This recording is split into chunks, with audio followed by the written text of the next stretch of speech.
Bago tayo mag-umpisa, baka pwede nyong i-like ang video na to. Malaking bagay ang like sa aming mga content creators. Maraming salamat po. Nay, ito na yung bayad ko sa isa, ano? O, kunin mo yung isa. Isa muna. Iyan, no? Tapos, isa pa. Di ba? Apat dapat na sardinas, eh. O. O, yan. Tatlo na. Pang-apat na sardinas. O, okay na.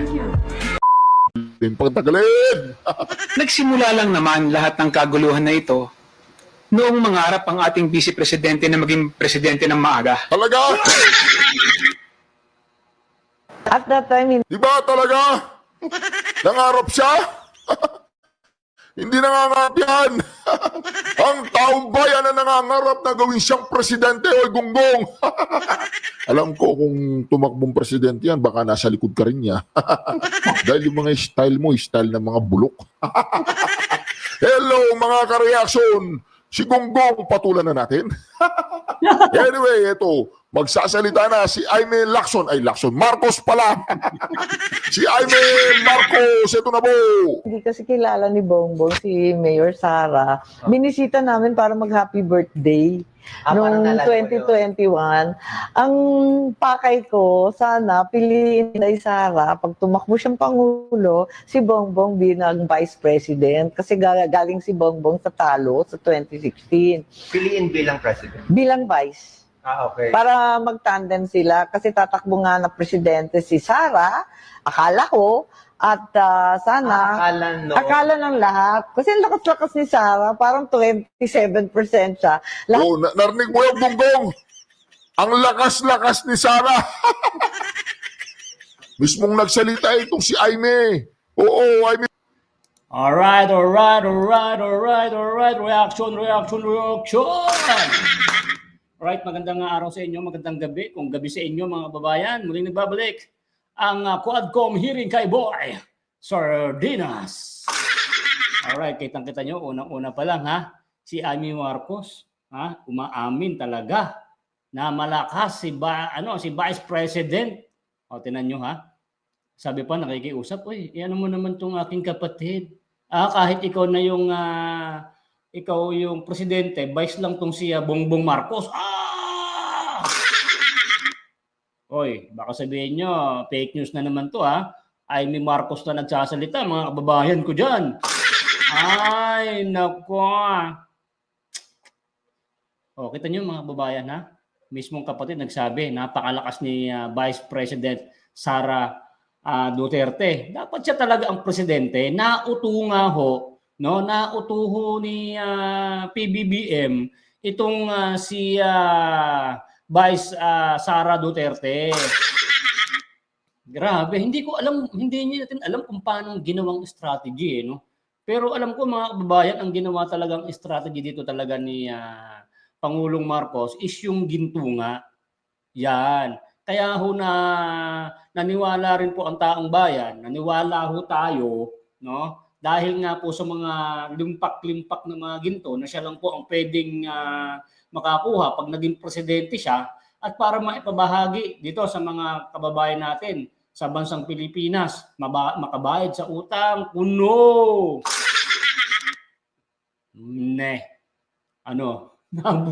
Nabudol tayo mga kababayan. Di ba? O, ayan ha. Aimee Marcos. O, boto nyo yan. Sige. Bahala kayo, boto nyo. Kami hindi namin boboto yan. Press 1. Kung press 1, sino ba ang boboto yan? Mag-comment nga kayo kung talagang pag napanood nyo to, tapos mag-press 1 ka, sabi mo 1, kung ikaw ay boboto kay Aimee Marcos. Tapos kung naman, mag-comment ka dyan, 0 kung hindi ka magboboto, no? At pwede kayong mag-comment diyan mga kababayan kasi nasa Quadcom hearing tayo kay Boy Sardinas, no? Hindi tayo naka-live kaya hindi ko kayo mai-contempt ng live kasi nagba-vlog lang ako. Pero pag may nag-comment diyan sa comment section at nagsisinungaling, i-contempt ko. Kita niyo yung pamagat Quadcom hearing kay Boy Sardinas. Maliwanag pa sa sikat ng araw yan, mga kababayan. Kitang-kita nyo naman, ha? Shoutout pala sa mga na-contempt ko nung nakaraan. Hindi ko pa sila nakakamusta kung anong lagay na nila. Siyempre, shoutout kay Tol J. Guevara. Alright. Banateros. Ako yung driver ni Tol J. Guevara. Siyempre, dapat mga babayan, ito, ginagamit natin dito kung yung, nakakabulbul na ako. Siyempre, support natin itong aking kumpare na si Reaction TV, Reaction. Sinasabi ko sa inyo subscribe nyo yung kumpare ko at sasama kami, pupunta kami ng Davao. Ililipad namin yung plaque ni Tatang Digong.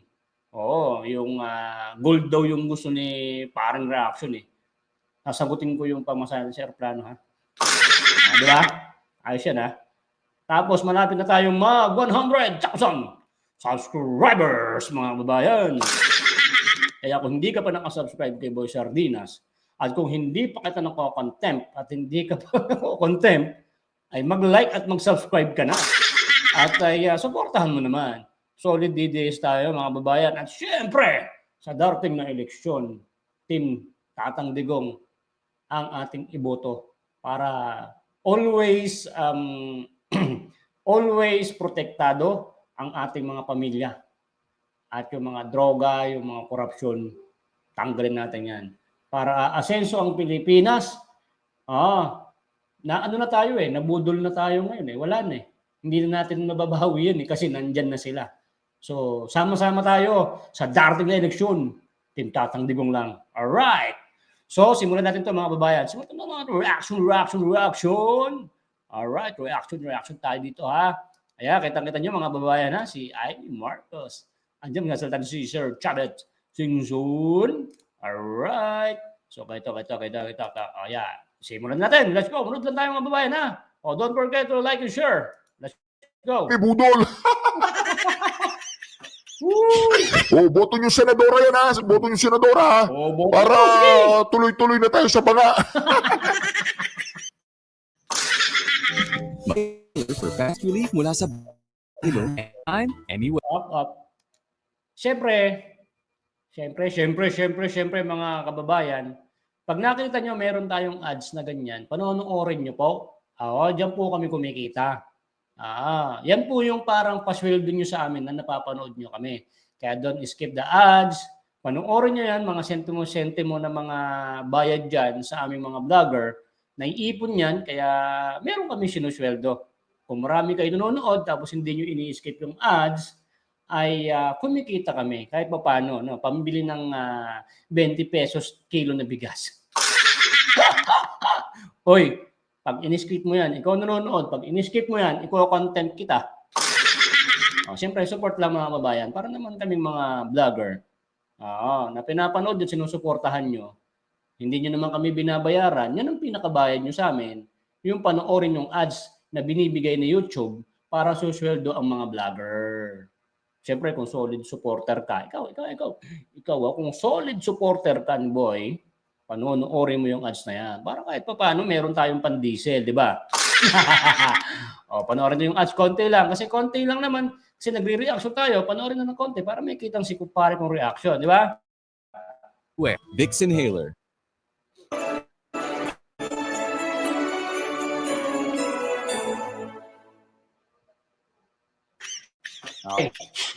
Nangungulela 14, 13. Ang layo niya. Ang layo! May 20, mga April 2021. She was way ahead talaga naman. Alam naman natin noon, walk over yon kung tumakbo siya noon. Kayo ang lumapit sa kanya. Oo, kami ni Bongbong pumunta. Sabi ko, mag-happy birthday tayo. Baka sakali swertehin tayo. Ang daming pumunta sa Davao noon. Grabe mga babayan, nakakakilabot yung inamin ni Amy Marcos, no? Baka swertehin tayo. Pero mo, grabe, sabi mo, tara doon, Bongbong, baka swertehin tayo. Punta tayo doon, baka makabudol tayo.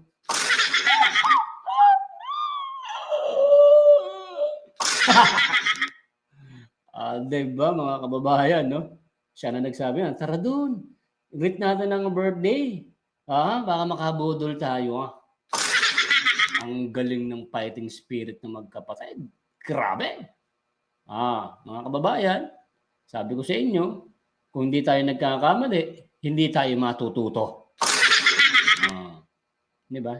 Tumakbo ng si Bongbong hindi nga nanalo. Pero nung dumikit kay Duterte, nanalo men. Nagdidigil ako, high blood ako pag ganito ang pinag-uusapan ng kababayan. Hindi, tuloy natin at para mabawasan yung kumukulo kong dugo. Lahat nag-o-audition para maging vice. Tapos, yun nga, ang nangyari, ayaw na ni Sara na tumakbo, hindi na niya gustong mag-president o vice president man. Sabi niya, hindi bale na, dito na ako sa Davao, walang gulo, ako magme-mayor. End of story, ayoko na dyan, magulo. And nung nangyari yun, sinabi ko sa kanya, huwag ka naman ganyan. Lahat umasa sa'yo. Huwag kang paasa. Huwag kang ganyan. Mag-vice president ka kaya. Ayun, sabi niya, tumakbo na kayo. Ganyan, kayo na tumakbo dyan. Tapos nag-file si Bongbong. Sabi ko, kakahiya naman to. Wala naman siyang kasama. Samahan mo na lang. Ayun. Tapos after a while, na-convince din. At pumayag siya na mag-vice. Ayun. O, di ba? Yes! Hoy, Gunggong! Anong nangarap si Madam Inday Sara? Gunggong na to no? Kung magsalita, akala mo talagang may laman yung utak mo. Kaya nga nalulungkot ako ngayon dahil may hidwaan na at yun, nag-resign nga sa kabinete. Hidwaan, is this ilang percent pa misunderstanding lang o baka hindi nagko-communicate? Well, Bulong-bulong? Diba? well, Naman, diba? alam mo naman maraming manggagatong, Manggagatong. mga ambisyoso, mga interesado, naiinggit. So sinisiraan yung isa sa isa at yun, naintindihan namin at nakikita ko naman, grabe naman ang upak, ang banat, ang tiis ni VP, kaya wala na siguro kailangan magtanong, obvious naman. O, di ba? Grabe daw ang upak, ang pagtitiis ni BP Sara Duterte nanggaling mismo diyan sa isang budulera na yan. Diba, wag ka nang magpabango sa amin. Wala na. Tapos na. Nalaban. Ayaw na namin mga Marcoses. Hindi kami nanalo. Nakakarami na kayo. Marami na kayo. Nililibig na kami ni parang sa action. Ito pa. Diba? Si Manong Chavit, ha? Dito kay Manong Chavit, walang sabit. Oh, di ba? Iboto ba natin senador to? O palagay ko. Alangan iboto natin si ano? Oh, maraming tumatakbo senador ngayon dyan. Wala nga natin iboto natin si lahat ng mga nasa alyansa. Kiss silang lahat, mga inayupak. Wala tayong iboboto sa kanila. Wow. Kahit na kumalas pa itong si Amy Marcos, wala pa rin yan. Kiss na yan.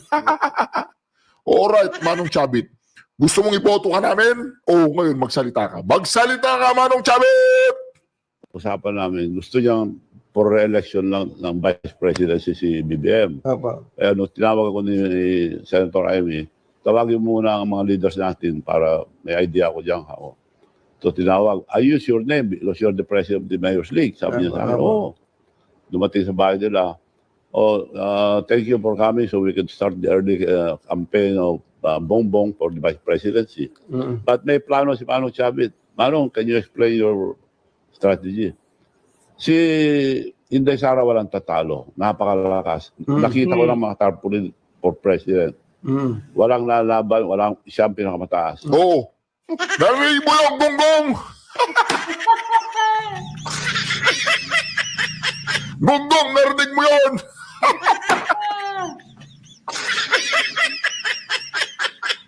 Alright. Ako naman paring Reaction TV. Ayan, mga kababayan fake news pa ba yan? Hoy, mga tanso, magsigising nga kayo, mga lusawang mga utak nyo. Baka sabihin nyo, sinungaling si paring Chavit. Siya na ang nagsabi na napakalakas ni Vice President Sara Duterte. Hindi ba? Kita mo, nagsalita na nga si Amy, napakalakas ni Sara Duterte, Vice President . Nabudol nyo lang kasi. Woo! Hindi ko alam, hindi namin alam kung paano ginawa nyo, pang-uuto, no? Pang-uuto sa aming Vice President. Pero ngayon sa darating na itong darating na eleksyon, huwag na kayong umasa. Kaming mga DDS, nagkakalat kami ng mga impormasyon, malaki na itutulong namin na ambag, no? Para magkaroon ng tulong sa mga kababayan natin na kung sino ba talaga ang iboboto nila. Okay? Mga kababayan, pakishare niyo po itong video na to para po dun sa ating mga kababayan na hindi pa nakakapanood ng ganito na patunay, no? Na nabudol itong ating Vice President ay mapanood po nila. Ultimo si Chavez Singson, no? Talagang napakalakas ng ating Vice President na dapat ay Pangulo. Nabudol tayo, dapat siya ang Pangulo eh. Di ba? No, di ba? Doon kayo magtaka. So, tapos biglang ganyan, nung nakuha na nila yung kanilang posisyon, ayan, inupakan na. Di ba? Shush! Grabe. Kalakasan ni Duterte. Oo. So ba't tayo magpapail ng Vice Presidency?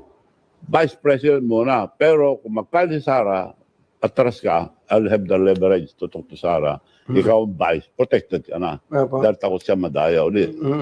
So, thank you, Manong. Sabi niya, mga Hindi lang madaya, takot yan. Takot talaga yan.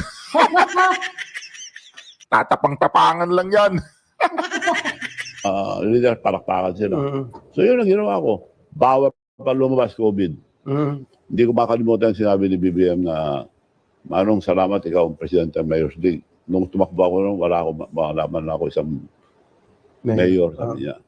Hindi ko lang yung pagkaintindi ko. Sa tingin nyo, kung tumakbong presidente si Sara, kanya yan? Oo, nung araw, oo. Walang tatalo. Walang tatalo. Dahil committed kami lahat eh. Opo. So tama ba yung sinabi niya na the president was mine already? Yes. Sinabi niya yun. Opo. Tama yun. Tama po yan. Tama yun. Opo. So yung pong Narinig mo yung gonggong. Ang hilig nyo kasing mangyalam, ang hilig nyo sumausaw, hindi nyo naman alam ang inyong sinasabi. Hindi nangarap si Madam Inday Sarang maging Pangulo. Oy, gonggong.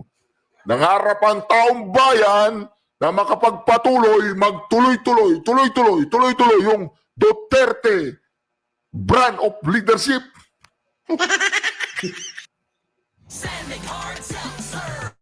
Ayan, mga kababayan, meron pang ads. Lagyan tayo konti. Okay. Naintindihan mo yung gonggong? nangyari, tumakbo nga si... Ulitin natin. Tuloy na lang. Ulitin natin. Kanya yan. Oo, nung araw, oo. Walang tatalo. Walang tatalo. Dahil committed kami lahat eh. Opo. So tama ba yung sinabi niya na the president was mine already? Yes. Sinabi niya yun. Opo. Tama yun. Tama po yan. Tama yun. Opo. So yung pong nangyari. Narinig nyo. Si BBM na presidente. Tinuloy-tuloy na lang. Tinuloy-tuloy na lang po. Ano po ba talaga ang plano? Tumakbong presidente si BBM tapos... Hindi, bahis ang plano lang. Kung tinawagan ko na si Inday Sara, maraming salamat Manong, pero hindi na ako tatakbo, masira ang posisyon. Next time na lang. Next time na lang, sabi niya. Tapos nag-decide na tumakbong bahis para mag-aaral muna ako, sabi niya. Ayun, mas maganda ako. Sama na sila. Pero yung pong sinasabi niya na at yung obserbasyon din na iba, kaya naman siya ganyan na parang nagwawala ngayon dahil inipit siya. Well, yun nga ang feeling niya. Sa sama ng loob. Dahil nga mga kaibigan niya lahat dyan noon, tapos mga tumisira na sa kanya. Yung sobrang sakit, sama ng loob niya, parang hindi niya mapigilan na kuminsan sa... Narinig nyo? Narinig mo yung gonggong?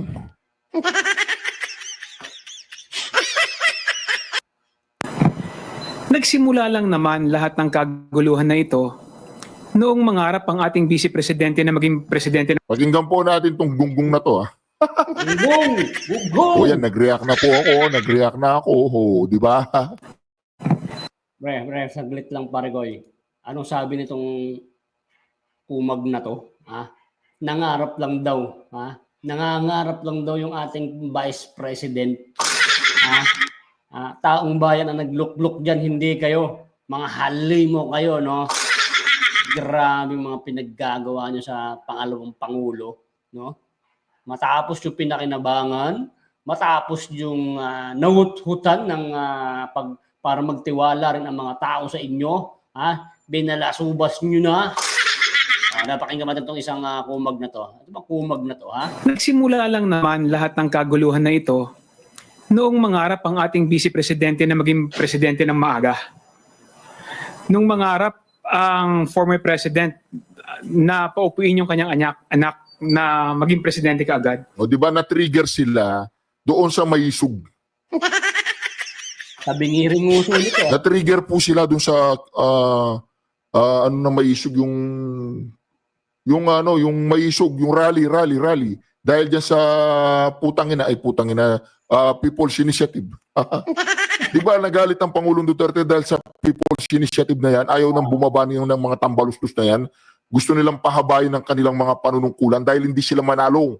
Sa patas na laban, sa butuan, hindi sila manalo. So ang gagawin nila, barakuhan. Papalitan nilang ang saligang batas para bubusugin niya yung mga kongresista. Prime Minister ang inayupak. Di ba? Ganun ang plano eh. O, doon na-trigger. Doon po nagsimula ang lahat. Oy, gunggong. Doon nagsimula ang lahat. Alam namin yan. Akala ninyo gustong paupuin ng Pangulong Duterte ang kanyang anak. Hindi. Gusto lang niyang itigil yung mga katarantaduang gusto niyong gawin dyan na gusto niyo na PI na yan. Tapos itong yung babaeng kalaban ni Pulong, siya daw yung nagpapapirma eh. Oh. Si Nograles, yun. Diba? Ngayon, itong gunggong na to, ang sabi daw niya, nagsimula daw wala dahil hindi niya gustong paupuin yun. Gusto niyang ipatigil yung katarantaduan na yung kapangyarihan ayaw nilang bitawan. Doon naman nagsimula lahat ng ito. Unang-una, the presidency of 2022 was mine already. Nanalo na ako sa surveys, lahat ng tao solid na, united na for my candidacy. Pero I gave it away because I felt I had to do some other things other than being president of the Republic. Okay, diretsahin na po natin. Katulad po na sinabi ni Manong Chabit, hindi pa ready si Madam Inday Sara. Ready na ang buong Pilipinas na gawin siyang presidente.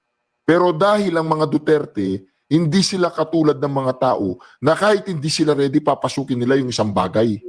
Ha? So si Madam Inday Sara, inamin naman niya. Gusto ko pang mag-aral. So mag-vice president muna ako. Kung gusto talaga nila ako maging presidente, maghintay sila. Pag ready na ako, yun, doon ako magiging presidente. Ngayon, ang ginagawa ninyo, parang nire-ready nyo si Madam Inday Sara. Ako naman, pre. Ngayon, ready na. Ready na ang aming vice president. Dahil sa pinagagawa nyo sa aming vice president, ready na siya. Pag siya ang naging Pangulo sa 2028, magsipagtago na kayo sa mga lungga nyo. Kung gano'n nyo siya tinarantado, hindi mabait yan. Hindi pala mabait yan. Yari kayo dyan. Naku, yari kayo. Di nyo kung talamak lang yan o talagang ganid sa kapangyarihan, panalo ho talaga yan ng pagkapangulo. Kita mo naman kung gaano kasolid ang mga taong bayan dito kay Vice President Sara Duterte. Kita nyo nga sa una ng video, kung napanood nyo, huwag nyo i-skip yung video, ay umamin talaga itong mga to na solid na malakas talaga si ating VP Sara. Medyo kabado pa kasi itong ating busy dahil medyo bata pa siya saka ayaw niya talaga. So ngayon pinoprovoke niyo siya sa 2028 na ang mga bumoto ng 32 million ay nakahanda ulit na iboboto siya. At yan ang kinakatakutan nyo. Ano ba, parang reaction? Oy, mga kababayan, hindi fake news to. Sila itong napapanood natin.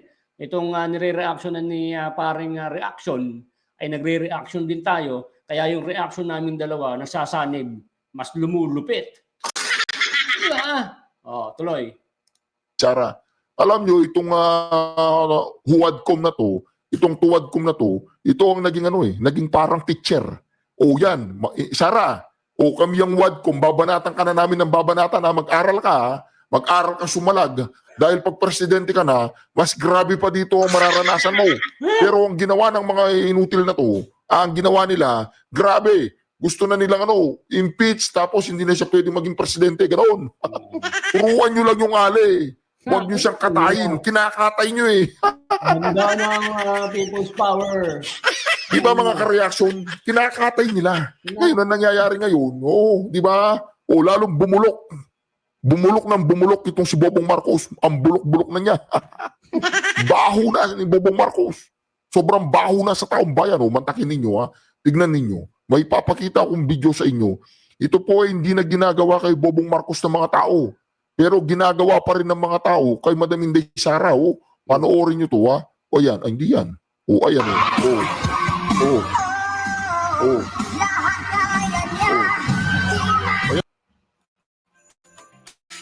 Okay, may ads pa ulit mga kababayan.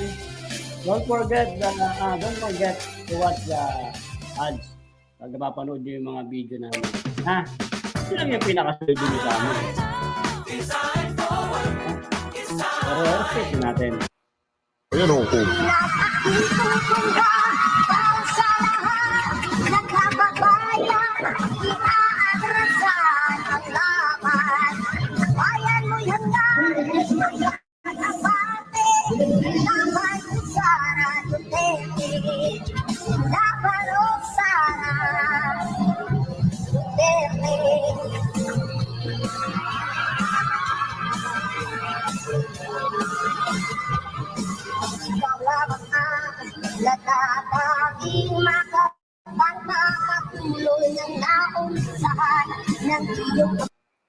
nakita niyo yun? Kasi Ang baluslos, ginagawa ba ng tao sa'yo yan? Tinatawanan ka lang na, yung nakakahiya ka. Si Bobong Marcos, naglalakad nung naglalakad siya, sabi nung kanyang assistant, palakpakan nyo naman ang presidente, pumunta siya dyan, palakpakan nyo, pinipilit nila mga tao, na palakpakan, yung mga tao, pag dumating si Madam Inday Sara, hindi sila magkamayaw. tama ka parang nga reaction. merong video nung nakaraan na parang people's power sila diyan sa Manila. Alam niyo mga sinabi ng mga trabahante, yung sabi niya obligado silang pumunta. Tapos may mga tao na mga nagpunta ron, pinapunta sila, hindi nila alam kung anong gagawin, anong meron, di ba? So obligado silang talagang pumunta para dumami ang tao. Pero ito kasi si Vice natin, talagang solid talaga pumupunta. Dito kay PBBM, yung isang patawag nung nakaraan, di ba, nilangaw. Yung dati, yung isa, marami sila, pero hindi siya mainit, parang hindi siya nakakilabot mga kababayan. Baga alam mo at nararamdaman mo na may something talaga. Yun. Ngayon, pag ito si Inday Sara, ang makaharap ng mga taong bayan pagka nagsasalita na o anuman, ay meron talagang espiritu na bumabalot na may something na kakaiba, na katotohanan na mahal niya ang taong bayan. Yun. Di ba? Kitang-kita nyo sa video mga kababayan, no? Kung paano nabudol ang ating pangalawang Pangulo. Nakakalungkot, grabe. Kaya susunod mga kababayan, wag na tayong papabudol, ha?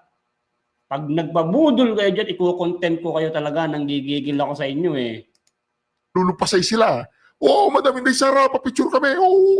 Para sila nakakita ng superstar.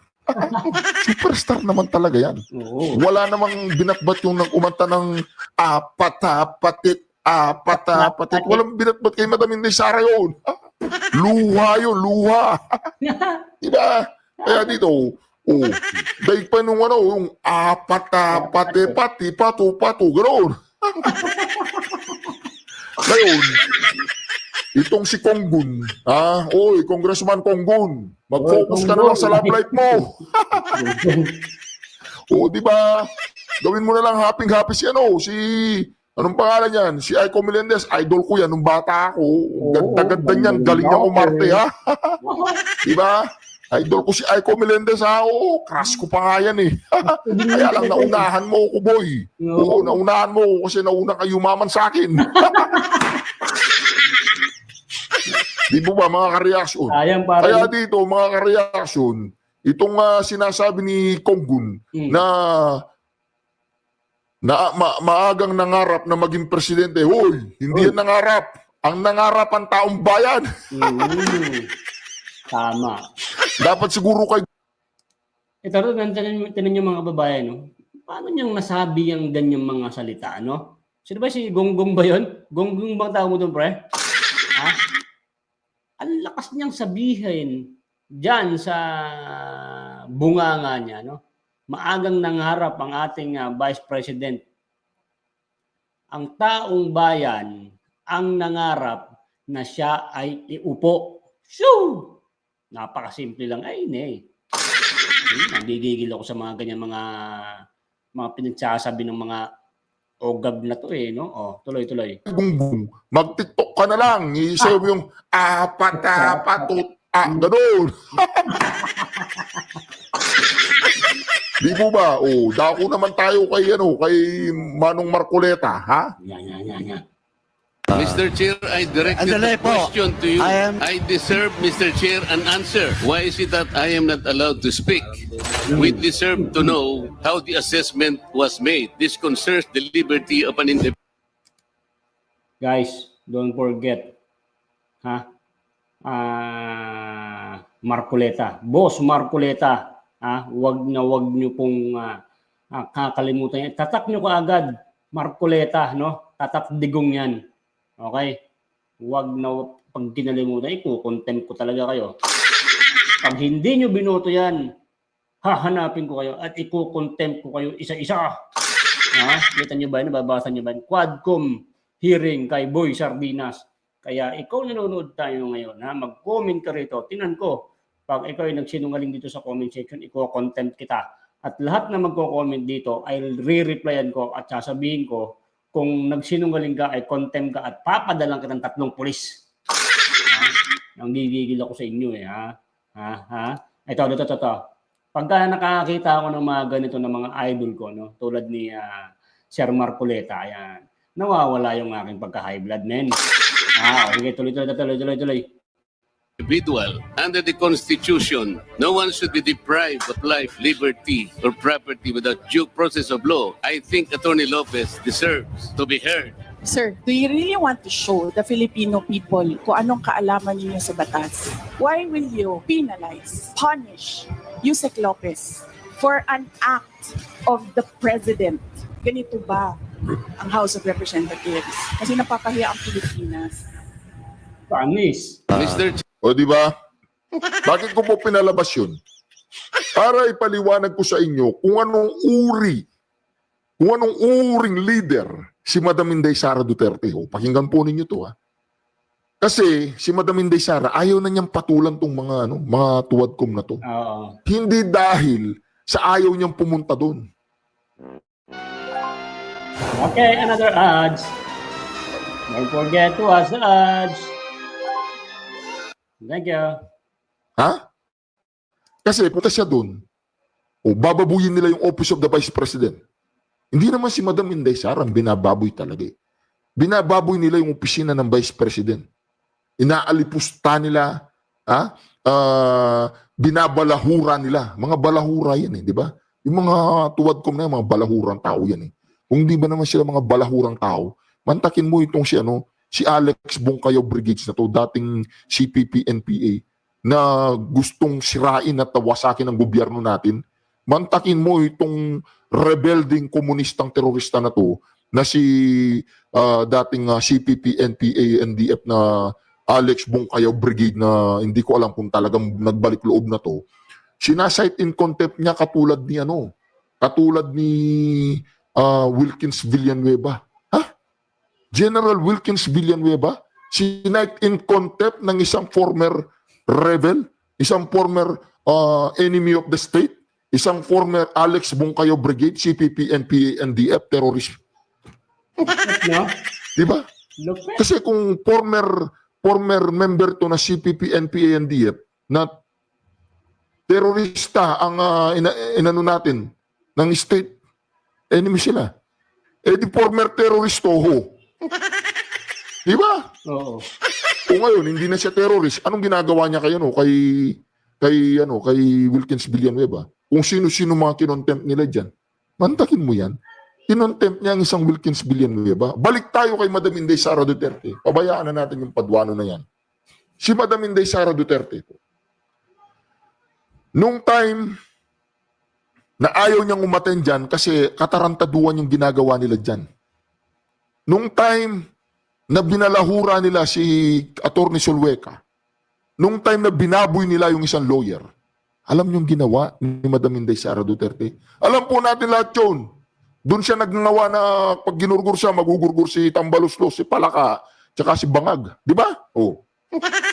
Ngayon mga ka-reaction, anong uri na leader si Madam Inday Sara Duterte? Malupitan. Doon, nung time na kinontempt na si Solayka, pinuntahan niya sa Kongreso. Hindi niya iniwanan doon sa Kongreso. Ha? At nung tangkas siyang kidnapping, tangkas siyang dalhin doon, kasama niya yung mga convicted criminal sa loob ng kulungan. Ha? Hindi na po detention yun, kulungan. Dadalhin siya doon sa kulungan. Hindi po niya pinabayaan. Ha? Hindi niya pinabayaan. Talagang sinagip niya. Hindi siya pumayag na makulong si Solweka, ang si Atty. Solweka Lopez na makulong. Nakipagrambulan siya, mga nakipagrambulan siya sa mga kampo ni Marbil. Mantakin yun, nakipagrambulan siya.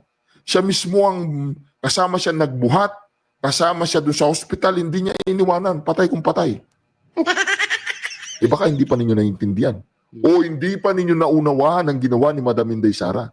At doon, nagpunta na siya sa hearing. At pinagbigyan na niya itong mga wadcom na to, na magganun tawag doon,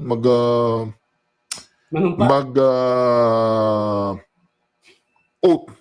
Nag-take oath na po siya. Nag-take oath na, pinagbigyan niya. Alam po ninyo kung ano nangyari doon? Nung tanungin niya si Chihuahua, sabi niya kay Chihuahua, sino ang pwedeng tumanggal sa mga user at mga ASEC? Ang sagot ni Chihuahua, yung daw sekretary.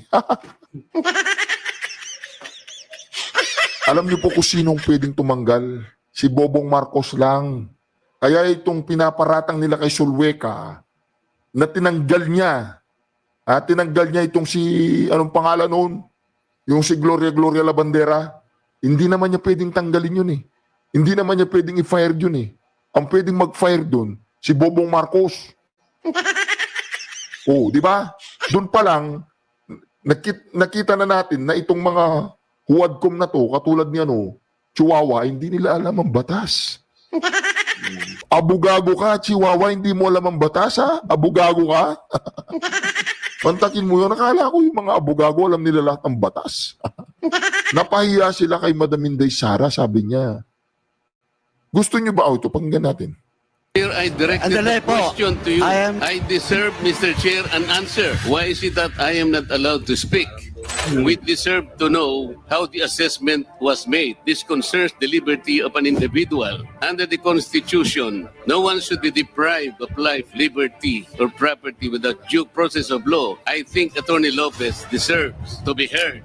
Sir, do you really want to show the Filipino people kung anong kaalaman niyo sa batas? Why will you penalize, punish Yusek Lopez for an act of the President? Ganito ba ang House of Representatives? Kasi napapahiya ang Pilipinas. O, di ba? Di ba? Pinanalyze nila si Gloria Labandera dahil finire siya ng President.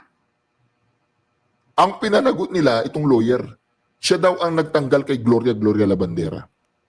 Kumbaga, binabalikan lang po natin. Ang topic po natin ay kung anong klaseng leader si Madam Inday Sara Duterte bilang isang leader sa kanyang mga tauhan, patay kung patay. Sabi pa ng kanyang mga tauhan, komportable daw sila kapag nandoon siya sa hearing. Di ba? Nung nasa hearing na siya, itong mga huwadkom na to, tiklop lahat yan. Hindi siya tinanong. Naghihintay siyang tanongin, hindi siya tinatanong. Oh, di ba, gaguhan yan? Ganyan ang leader na inaasahan natin. Walang iwanan. Di ba? Oh, ipinakita niya doon. Sabi niya, oh, hindi ko kayo iiwan. Oh, hindi ko kayo pababayaan. Di ba? Nakipagbalag-bagan siya para lamang hindi makulong doon sa bilangguan si Atty. Sulaika Lopez. Dahil pag nakulong na siya doon, sa kulungan na yon, separate na yon. Ibang usapan po yun. Iba po yung nakadetain siya sa may kongreso, iba yung nakakulong siya doon. Kaya dito mga ka-reaction, makikita po natin dito, yung panggigipit. Yung sinasabi ni Gonggong na nangarap, hindi nangarap. Si VP Sara. Besides, talaga siya ang may ayaw. Kami ang may gusto, taong bayan ang may gusto na maging Pangulo ang ating Vice Presidente at patalsikin na yang si Bobong Marcos. Ngayon, gumastos na naman sila sa Manila Film Festival na yan. Sponsored ng gobyerno yun. Taxpayer money yun. Nung bang panahon ng Pangulong Duterte, merong ganun. Wala. Ngayon, pagdating sa mga party-party, ang galing nilang mag-asawa. Kaya lahat kayong umating dyan sa party dyan, magpa-follicle test na kayo. Baka nakalanghap kayo. So, kita nyo naman mga kababayan, patapos na rin naman. So, pinakita rito sa bandang huli ng vlog natin, sa reaction natin, is kung ganong ka-supportive itong ating pangalawang Pangulo. Di ba? Hindi niya iniwan hanggang sa huli. No, hindi niya pinabayaan na makulong si Atty. Lopez. Talagang nakipagpukan talaga siya. Di ba? Hanggang dun sa, kita niyo naman, nagkaroon niya ng masaraduhan pa siya ng ambulansya. Iipitin siya ng pulis. Nasaan na kaya yung pulis na yan? Sir, labot ka dyan. Pag nabalik lang si Vice President, no? Maupo lang yan. Kawawa ka dyan. No? Tama ba yan? Gawin mo, pangalawang Pangulo, iipitin mo ng ambulansya. Wala kayong kagalang-galang. Grabe. Hindi ba? Ano ba nangyayari sa Pilipinas, mga kababayan? Dati hindi naman ganito ang nangyayari. Nung naging sila na, bastusan na. At kitang-kita niya po sa video na to, kung umabot ka dito sa huli na to, kahit pa nasa una. Nalaman nyo kung gaano kalakas ang ating pangalawang Pangulo na para maging presidente. Nabudol lang talaga. Nabudol lang si Vice President. Kaya susunod na eleksyon, mga babayan, huwag na tayo muli magpapabudol. Okay? Sa mga tatakbo yan at mayroong mga aali-aligid na akala nyo totoong kaibigan, ay huwag ho kayo magtitiwala basta-basta, ha? Tulad ng ganyan sa nangyari. Tignan nyo, napanood nyo. Sobrang bait ng Duterte family. Hindi nila alam, meron na pala mga crocodile na mga nakalibot, nakaikot sa kanya, nakagat mga idol. Sinagat Sinakmal sa dibdib. Hindi na makawala. Yan ang nangyari po sa ating pangalawang Pangulo. Di ba? Yan. Grabe, no? Nakakabilib, nakakilabot din tong video na to. At pinatunayan ng mga alam nyo na. Yung mga nagsalita dyan. Suko talaga sila kay Vice President. No? Si Vice President lang talaga ang umayaw. Pero ang taong bayan, solido na. Nautulang talaga nila. Sabihin itong galunggong na to na maagang nangarap. Ayusin mo yung uso mo. Sabi nga naman magsalita diba? Tabingirin yung uso So yan mga babayan, kung umabot ka rito sa ating video na to, itong huling part ng ating vlog, paki-like mo naman, baka nakakalimutan mong i-like itong video na to, Kasi kung malaman ko na hindi mo nilike at hindi mo ako sinuscribe, ipapa-content talaga kita. So sana guys, nag-enjoy kayo dito sa ating movie marathon. Movie marathon talaga. Dito sa ating Reaction TV, ay reaction. Kakaano ba mo sinasabi mo, boy?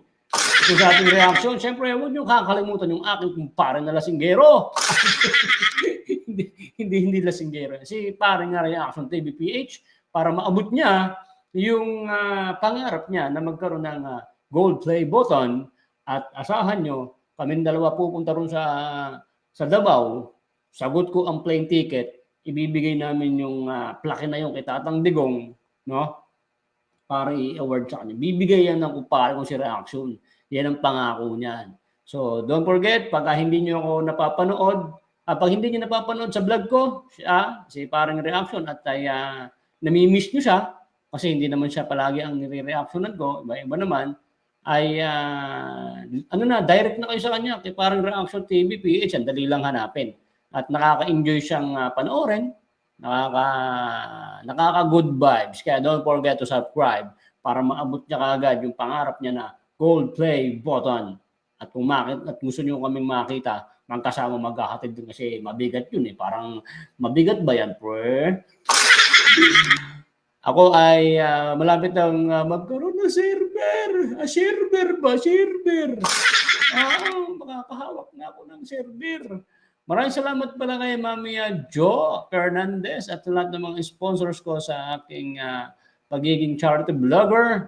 Yan sila Mami Sharma Marquez, Mami Amabel Ruiz, Mami Jo Fernandez, Mami Tintin Perez. Yan si Mami Touch Worker, Daddy Danny Makasait, Mami Leticia Duquilo, yan si Mami Lulu Woods, yung mga sponsors ko, Mami Evelyn Eager, yan si Mami Aisan. Para po ito sa aking charity vlog. Kung nainip na yun kasi hindi nyo alam pinagsasabi ko, baka hindi nyo po alam na vlogger ako ng charity, nag-reaction na. So nagpapasalamat din ako syempre sa aking mga sponsors. Yan. Sila, yung mga sponsor ko sa Israel, yan, shoutout po. Si Mami Touch Worker, yan, maraming salamat po. At sa mga nagbigay ng tulong, financial sa aking tatay na pumanaw na. So, yung tatay ko po kasi pumanaw na. So, maraming salamat. Kung umabot ko sa video na to, mag-condolence ka. Maraming salamat para hindi kita i-contempt. Na, naka-vlog naman ako noon. Pauwi kasi kami ng Besiha. Iuwi ko yung tatay ko. Meron akong vlog noon. Hindi kayo obligado manood nung vlog na yon kasi documentary, mahilig akong gumawa ng documentary para pag mamimiss namin yung tatay namin, meron kami mapapanood na ganito siya namatay, ito siya noong buhay pa siya, at hanggang sa mailibing siya para yung mga apo niya na mga wala pang isip, kasi mga maliliit pa, may mga baby pa, para pagdating ng panahon na nasan ba yung lolo ko, di ba? Meron akong ipapanood na video. Napaka-gandang video na yun. Kung interesado rin kayo, pwede nyo panoorin yun. Kaso hindi siya politics, so hindi magbibigay si YouTube ng views doon. Pero kung gusto nyo hanapin, kayo nakaabot dito, pwede nyo naman panoorin kasi hindi ibabato sa inyo yung YouTube. Okay? So yan, sa mga sponsors ko, yan, at hindi ako iniwan, at ay nagbigay sila ng tulong sa akin. Malaking tulong po yon para sa aking mga magulang. At pag may sobra, kasi ako magmamanage doon sa mga doon, so bayarin sa gastos. Pag may sobra, naka-vlog naman yun, ibibigay ko po sa nanay ko. Okay? Abangan nyo yung labi ng aking ama ay isasakay ko sa akin sasakyan at iuwi ko ng probinsya para makatipid. At least yung tatay ko hindi ako kumuha ng maarkilahan na para pauwi doon kasi mahal. Sabi, may pambayad naman ako pero magagalit po kasi yun. Sabi niya, ikaw boy, ang mahal-mahal ng bayad yan, may sasakyan ka naman, sakay mo na lang ako. Gaganon yan. Kaya hanggang sa huli ng tatay namin, malapit na namin siyang ihahatid sa huling hantungan, ay meron akong video na magagawa na nakakiyak. Ngayon, nakaburol po siya. Kahapon lang siya na pumanaw. At syempre hindi ako pwedeng hindi magbablog kasi maano na naman yung ni YouTube na pag mag-a-absent ka parang tatrabaho ka kasi dito pagka hindi ka nag-vlog o nalilate ka, wala naman yung algorithm ba yun na YouTube. So kahit papaano, nakakaipon ako ng dollars kahit maliit lang, tsaga-tsaga hanggang sa nakakaipon para matutulong ko naman pag ako yung nagcha-charity. Kaya kayo nanonood dyan, maraming salamat po sa mga nag-subscribe. Kung nakaabot ka sa vlog na hanggang sa dulo, thank you po sa mga pagla-like, pag-subscribe, panood ng ads, malaking tulong po yan sa aking pamilya. Siyempre, pag may sobra, tutulungan ko rin pamilya ko, pero more on sa charity. Yeah, thank you. So hanggang dito na lang tong ating vlog. At ako ay ready na. Pupunta naman ako doon sa burol ng aking ama. At bukas, ayusin ko sa munisipyo yung pinakalas na gagawin at uuwi na kami ng Nueva Ecija. Doon ako magbablog. Magbablog pa rin ako mga kababayan kasi ayoko magagalit sa akin si YouTube kasi kahit pa paano gumanda-ganda yung views natin. Thank you, Lolo YouTube. So thank you ha. Maraming salamat po. At sa uulitin, okay, don't forget the like and subscribe. Ganun din sa aking kumpare na si Reaction TVPH. At syempre, kay Tol JD Barra. Ayan, binigyan tayo ng Banateros brother, Banateros sombrerong cap, Banateros. No? Syempre, sa lahat ng mga members ng Banateros, don't forget to support. At syempre, ako pinakamalit lang dito na channel. Maraming salamat sa inyong pagsuporta. Pag ako ay lumaki, dahil po sa inyo. Thank you, and God bless every day. Bye-bye.